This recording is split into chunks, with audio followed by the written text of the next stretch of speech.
Junto da cruz, o vulto agoniado de Maria produzia dolorosa e indelével impressão. Com o pensamento ansioso e torturado, olhos fixos no madeiro das perfídias humanas, a ternura materna regredia ao passado em amarguradas recordações. Ali estava, na hora extrema, o filho bem-amado. Maria deixava-se ir na corrente infinda das lembranças. Eram as circunstâncias maravilhosas em que o nascimento de Jesus lhe fora anunciado, a amizade de Isabel, as profecias do velho Simeão, reconhecendo que a assistência de Deus se tornara incontestável nos menores detalhes de sua vida. Naquele instante supremo, revia a manjedoura na sua beleza agreste, sentindo que a natureza parecia desejar redizer aos seus ouvidos o cântico de glória daquela noite inolvidável. Através do véu espesso das lágrimas, repassou uma por uma as cenas da infância do filho estremecido, observando o alarme interior das mais doces reminiscências. Nas menores coisas, reconhecia a intervenção da providência celestial. Entretanto, naquela hora, seu pensamento vagava também pelo vasto mar das mais aflitivas interrogações. Que fizera Jesus por merecer tão amargas penas? Não o vira crescer de sentimentos imaculados sob o calor de seu coração? Desde os mais tenros anos, quando o conduzia à fonte tradicional de Nazaré, observava o carinho fraterno que dispensava a todas as criaturas. Frequentemente ia buscá-lo nas ruas empedradas, onde a sua palavra carinhosa consolava os transeuntes desamparados e tristes. Viandantes misérrimos vinham à sua casa modesta louvar o filhinho idolatrado e sabia distribuir as bênçãos do céu. Com que enlevo recebia os hóspedes inesperados e suas mãos minúsculas conduziam a carpintaria de José. Lembrava-se bem de que um dia a divina criança guiara à casa 2 malfeitores publicamente reconhecidos como ladrões do vale de Misé. E era de ver-se a amorosa solicitude com que seu vulto pequenino cuidava dos desconhecidos, como se fossem seus irmãos. Muitas vezes comentara a excelência daquela virtude santificada, receando pelo futuro de seu adorável filhinho. Depois do caricioso ambiente doméstico, era a missão celestial, dilatando-se em colheita de frutos maravilhosos. Eram paralíticos que retomavam os movimentos da vida, cegos que se reintegravam nos sagrados dons da vista, criaturas famintas de luz e de amor que se saciavam na sua lição de infinita bondade. Que profundos desígnios haviam conduzido seu filho adorado à cruz do suplício. Uma voz amiga lhe falava ao espírito, dizendo das determinações insondáveis e justas de Deus que precisam ser aceitas para a redenção divina das criaturas. Seu coração rebentava em tempestades de lágrimas irreprimíveis. Contudo, no santuário da consciência, repetia a sua afirmação de sincera humildade: faça-se na escrava a vontade do Senhor. De alma angustiada, notou que Jesus atingira o último limite dos padecimentos inenarráveis. Alguns dos populares mais exaltados multiplicavam as pancadas, enquanto as lanças riscavam o ar em ameaças audaciosas e sinistras. Ironias mordazes eram proferidas a esmo, dilacerando-lhe a alma sensível e afetuosa. Em meio de algumas mulheres compadecidas que lhe acompanhavam um angustioso transe, Maria reparou que alguém lhe pousara as mãos, de leve, sobre os ombros. Deparou-se-lhe a figura de João que, vencendo a pusilanimidade criminosa em que haviam mergulhado os demais companheiros, lhe estendia os braços amorosos e reconhecidos. Silenciosamente, o filho de Zebedeu abraçou-se àquele triturado coração maternal. Maria deixou-se enlaçar pelo discípulo querido e ambos, ao pé do madeiro, em gesto súplice, buscaram ansiosamente a luz daqueles olhos misericordiosos no cúmulo dos tormentos. Foi aí que a fronte do divino supliciado se moveu vagarosamente, revelando perceber a ansiedade daquelas 2 almas em extremo desalento. Meu filho, meu amado filho, exclamou a Marte em aflição diante da serenidade daquele olhar de melancolia intraduzível. O Cristo pareceu meditar no auge de suas dores, mas como se quisesse demonstrar, no instante derradeiro, a grandeza de sua coragem e a sua perfeita comunhão com Deus, replicou com um significativo movimento dos olhos vigilantes: Mãe, eis aí teu filho. E dirigindo-se de modo especial, com leve aceno ao apóstolo, disse: Filho, eis aí tua mãe. Maria envolveu-se no véu de seu pranto doloroso, mas o grande evangelista compreendeu que o Mestre, na sua derradeira lição, ensinava que o amor universal era o sublime coroamento de sua obra. Entendeu que no futuro a claridade do reino de Deus revelaria aos homens a necessidade da cessação de todo egoísmo e que no santuário de cada coração deveria existir a mais abundante cota de amor, não só para o círculo familiar, senão também para todos os necessitados do mundo, e que no templo de cada habitação permaneceria a fraternidade real para que a assistência recíproca se praticasse na terra, sem serem precisos os edifícios exteriores consagrados a uma solidariedade claudicante. Por muito tempo conservaram-se ainda ali, em preces silenciosas, até que o Mestre, exânime, fosse arrancado à cruz antes que a tempestade mergulhasse a paisagem castigada de Jerusalém num dilúvio de sombras. Após a separação dos discípulos, que se dispersaram por lugares diferentes para a difusão da Boa Nova, Maria retirou-se para Bataneia, onde alguns parentes mais próximos a esperavam com especial carinho. Os anos começaram a rolar, silenciosos e tristes, para a angustiada saudade de seu coração. Tocada por grandes dissabores, observou que em tempo rápido as lembranças do filho amado se convertiam em elementos de ásperas discussões entre os seus seguidores. Na Bataneia pretendia-se manter uma certa aristocracia espiritual por efeito dos laços consanguíneos que ali aprendiam, em virtude dos elos que a ligavam a José. Em Jerusalém digladiavam-se os cristãos e os judeus com veemência e acrimônia. Na Galiléia, os antigos cenáculos simples e amoráveis da natureza estavam tristes e desertos. Para aquela mãe amorosa, cuja alma digna observava que o vinho generoso de Caná se transformara no vinagre do martírio, o tempo assinalava sempre uma saudade maior no mundo e uma esperança cada vez mais elevada no céu. Sua vida era uma devoção incessante ao rosário imenso da saudade, às lembranças mais queridas. Tudo que o passado feliz edificara em seu mundo interior revivia na tela de suas lembranças, com minúcias somente conhecidas do amor, e lhe alimentavam a seiva da vida. Relembrava o seu Jesus pequenino, como naquela noite de beleza prodigiosa em que o recebera nos braços maternais, iluminado pelo mais doce mistério. Figurava-se-lhe escutar ainda o balido das ovelhas que vinham, apressadas, a cercar-se do berço que se formara de improviso. E aquele primeiro beijo, feito de carinho e de luz, as reminiscências envolviam a realidade longínqua de singulares belezas para o seu coração sensível e generoso. Em seguida, era o rio das recordações desaguando, sem cessar, na sua alma rica de sentimentalidade e ternura.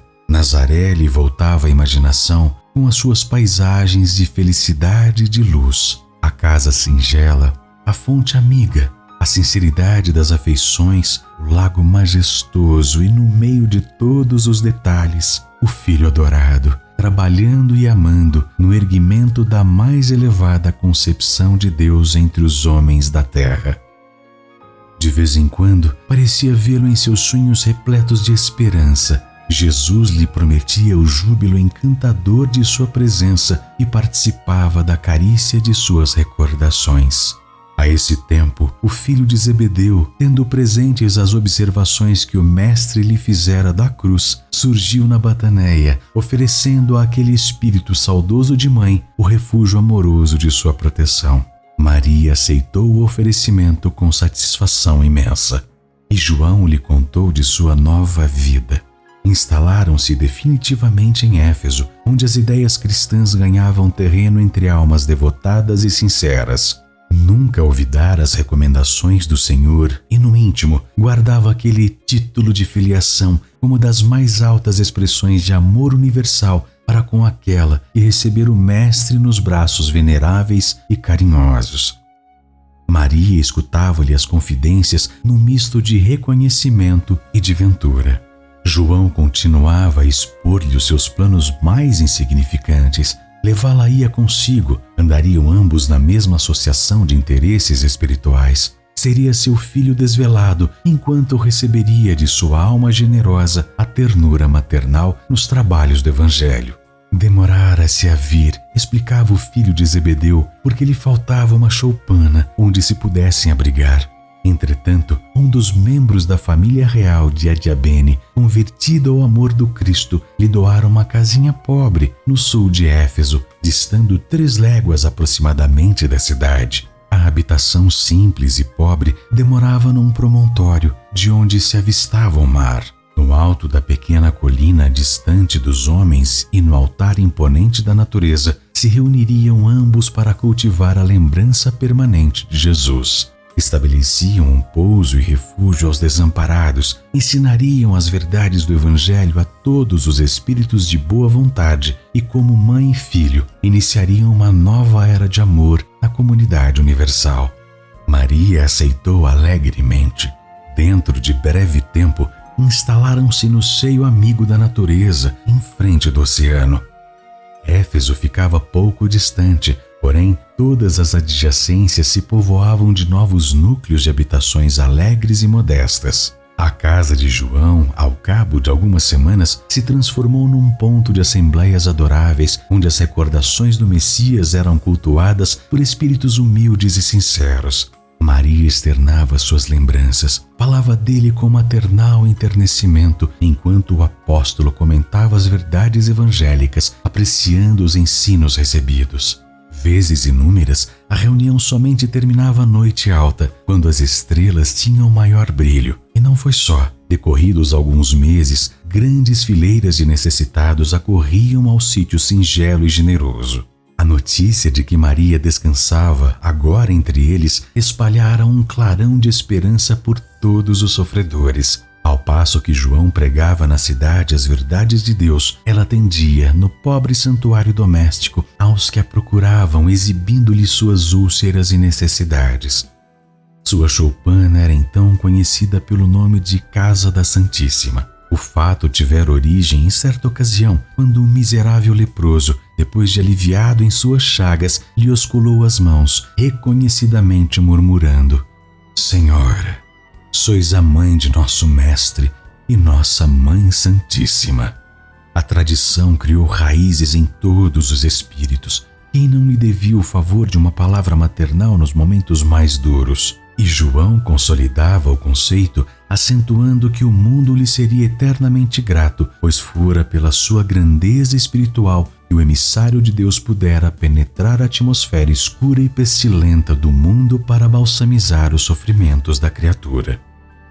Na sua humildade sincera, Maria se esquivava às homenagens afetuosas dos discípulos de Jesus, mas aquela confiança filial com que lhe reclamavam a presença era para sua alma um brando e delicioso tesouro do coração.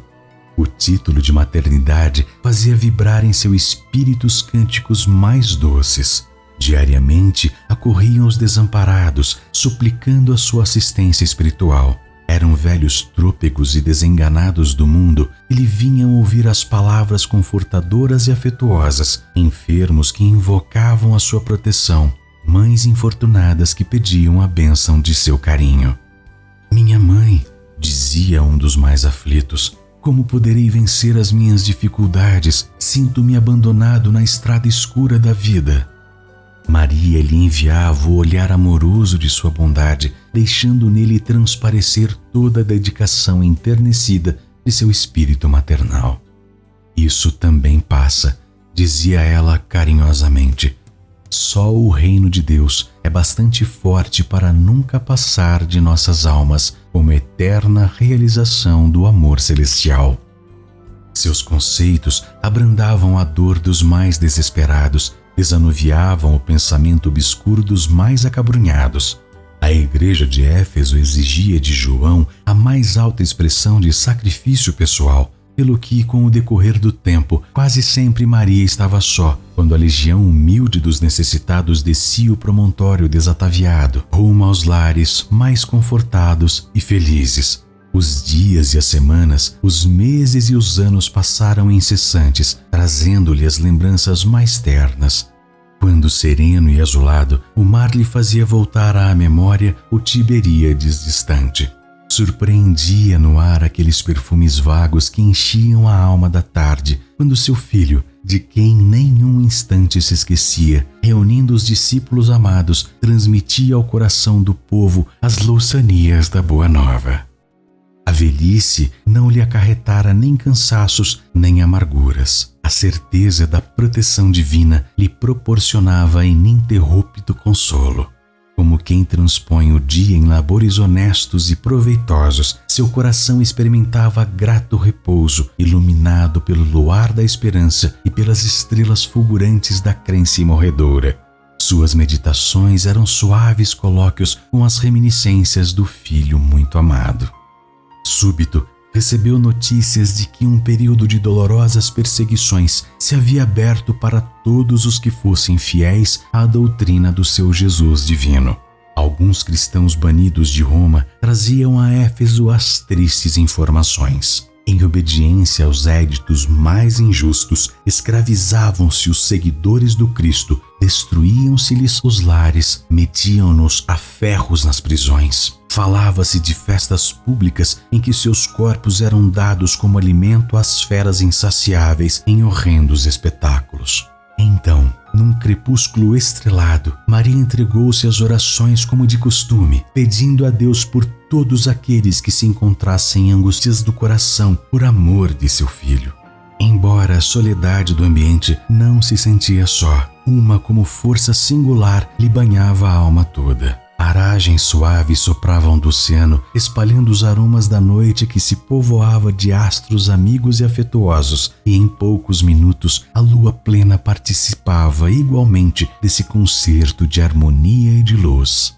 Enlevada nas suas meditações, Maria viu aproximar-se o vulto de um pedinte. "Minha mãe!" exclamou o recém-chegado. "Como tantos outros que recorriam ao seu carinho, venho fazer-te companhia e receber a tua bênção." Maternalmente, ela o convidou a entrar, impressionada com aquela voz que lhe inspirava profunda simpatia. O peregrino lhe falou do céu, confortando-a delicadamente. Comentou as bem-aventuranças divinas que aguardavam a todos os devotados e sinceros filhos de Deus, dando a entender que lhe compreendia as mais ternas saudades do coração. Maria sentiu-se empolgada por tocante surpresa. Que mendigo seria aquele que lhe acalmava as dores secretas da alma saudosa com bálsamos tão dulçorosos? Nenhum lhe surgira até então para dar, era sempre para pedir alguma coisa. No entanto, aquele viandante desconhecido lhe derramava no íntimo as mais santas consolações. Onde ouvira noutros tempos aquela voz meiga e carinhosa? Que emoções eram aquelas que lhe faziam pulsar o coração de tanta carícia? Seus olhos se umedeceram de ventura, sem que conseguisse explicar a razão de sua terna emotividade. Foi quando o hóspede anônimo lhe estendeu as mãos generosas e lhe falou com profundo acento de amor: "Minha mãe, venha aos meus braços." Nesse instante, fitou as mãos nobres que se lhe ofereciam, no gesto da mais bela ternura. Tomada de comoção profunda, viu nelas duas chagas, como as que seu filho revelava na cruz, e instintivamente, dirigindo o olhar ansioso para os pés do peregrino amigo, divisou também aí as úlceras causadas pelos cravos do suplício. Não pôde mais. Compreendendo a visita amorosa que Deus lhe enviava ao coração, bradou com infinita alegria: meu filho, as úlceras que te fizeram!" E precipitando-se para ele, como mãe carinhosa e desvelada, quis certificar-se, tocando a ferida que lhe fora produzida pelo último lançaço perto do coração. Suas mãos ternas e solícitas o abraçaram na sombra visitada pelo luar, procurando sofregamente a úlcera que tantas lágrimas lhe provocara ao carinho maternal. A chaga lateral também lá estava, sob a carícia de suas mãos. Não conseguiu dominar o seu intenso júbilo. Num ímpeto de amor, fez um movimento para se ajoelhar. Queria abraçar-se aos pés de seu Jesus e osculá-los com ternura. Ele, porém, levantando-a, cercado de um halo de luz celestial, se lhe ajoelhou aos pés e, beijando-lhe as mãos, disse em carinhoso transporte: Sim, minha mãe, sou eu. Venho buscar-te, pois meu Pai quer que sejas no meu reino a rainha dos anjos. Maria cambaleou, tomada de inexpressível ventura. Queria dizer da sua felicidade, manifestar seu agradecimento a Deus, mas o corpo como que se lhe paralisara, enquanto aos seus ouvidos chegavam os ecos suaves da saudação do anjo, qual se a entoassem 1000 vozes cariciosas por entre as harmonias do céu. No outro dia, 2 portadores humildes desciam a Éfeso, de onde regressaram com João para assistir aos últimos instantes daquela que lhes era a devotada Mãe Santíssima. Maria já não falava. Numa inolvidável expressão de serenidade, por longas horas ainda esperou a ruptura dos derradeiros laços que aprendiam a vida material. A alvorada desdobrava o seu formoso leque de luz quando aquela alma eleita se elevou da terra, onde tantas vezes chorara de júbilo, de saudade, de esperança. Não mais via seu filho bem-amado, e certamente a esperaria com as boas-vindas no seu reino de amor. Mas extensas multidões de entidades angélicas a cercavam cantando hinos de glorificação. Experimentando a sensação de se estar afastando do mundo, desejou rever a Galileia com seus sítios preferidos. Bastou a manifestação de sua vontade para que a conduzissem à região do lago de Genezaré, de maravilhosa beleza. Reviu todos os quadros do apostolado de seu filho e só agora, observando do alto a paisagem, notava que o Tiberíades, em seus contornos suaves, apresentava a forma quase perfeita de um alaúde. Lembrou-se então de que naquele instrumento da natureza, Jesus cantara o mais belo poema da vida e amor em homenagem a Deus e à humanidade. Aquelas águas mansas, filhas do Jordão, marulhoso e calmo, haviam sido as cordas sonoras do cântico evangélico. Dulcíssimas alegrias lhe invadiam o coração, e já a caravana espiritual se dispunha a partir, quando Maria se lembrou dos discípulos perseguidos pela crueldade do mundo e desejou abraçar os que ficariam no Vale das Sombras, à espera das claridades definitivas do reino de Deus. Emitindo esse pensamento, imprimiu novo impulso às multidões espirituais que a seguiam de perto. Em poucos instantes, seu olhar divisava uma cidade soberba e maravilhosa, espalhada sobre colinas enfeitadas de carros e monumentos que lhe provocavam assombro. Os mármores mais ricos esplendiam nas magnificentes vias públicas, onde as liteiras patrícias passavam sem cessar, exibindo pedrarias e peles sustentadas por misérrimos escravos. Mais alguns momentos e seu olhar descobria outra multidão guardada a ferros em escuros calabouços. Penetrou os sombrios cárceres do Esquilino, onde centenas de rostos amargurados retratavam padecimentos atrozes. Os condenados experimentaram no coração um consolo desconhecido. Maria se aproximou de um a um, participou de suas angústias e orou com as suas preces cheias de sofrimento e confiança. Sentiu-se mãe daquela assembleia de torturados pela injustiça do mundo. Espalhou a claridade misericordiosa de seu espírito entre aquelas fisionomias pálidas e tristes. Eram anciães que confiavam no Cristo, mulheres que por ele haviam desprezado o conforto do lar, jovens que depunham no Evangelho do Reino toda a sua esperança. Maria aliviou-lhes o coração e, antes de partir, sinceramente, desejou deixar-lhes nos espíritos abatidos uma lembrança perene. Que possuía para lhes dar? Deveria suplicar a Deus para eles a liberdade? Mas Jesus ensinara que com ele todo jugo é suave e todo fardo seria leve, parecendo-lhe melhor a escravidão com Deus do que a falsa liberdade nos desvãos do mundo. Recordou que seu filho deixara a força da oração como um poder incontrastável entre os discípulos amados. Então, rogou ao céu que lhe desse a possibilidade de deixar entre os cristãos oprimidos a força da alegria.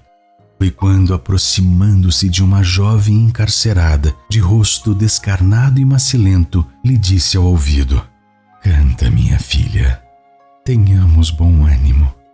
Convertamos as nossas dores na terra em alegrias para o céu."